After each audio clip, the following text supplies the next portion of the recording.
ರಾಮು ಎಂಬ ಹಳೆಯ ವ್ಯಕ್ತಿ ತನ್ನ ಹಳ್ಳಿಯಲ್ಲಿ ಒಬ್ಬನೇ ಬದುಕುತ್ತಿದ್ದ. ಪ್ರತಿದಿನವೂ ಅವನು ತನ್ನ ಮಗನನ್ನು ಎದುರು ನೋಡುತ್ತಾ ಮನೆಯ ಮುಂದೆ ಕೂತುಕೊಳ್ಳುತ್ತಿದ್ದ.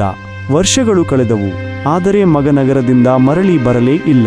ಒಂದು ಚಳಿಯ ಸಂಜೆ ಹಳ್ಳಿಯಲ್ಲಿದ್ದ ಹುಡುಗ ರಾಮು ಅಜ್ಜನು ಚಳಿಯಿಂದ ನಡುಗುತ್ತಿರುವುದನ್ನು ನೋಡಿದ.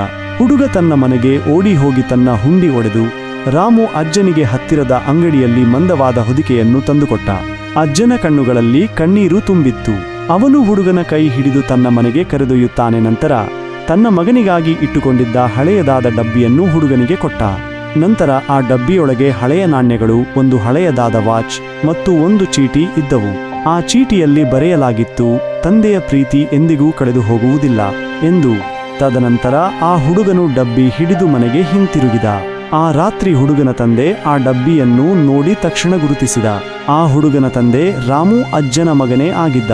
ಅವನು ತನ್ನ ತಂದೆಯನ್ನು ವರ್ಷಗಳಿಂದ ನೋಡಲು ಮರೆತಿದ್ದ. ತಕ್ಷಣ ಅವನು ಓಡುತ್ತಾ ರಾಮು ಅಜ್ಜನ ಮನೆಯ ಕಡೆಗೆ ಹೋದ.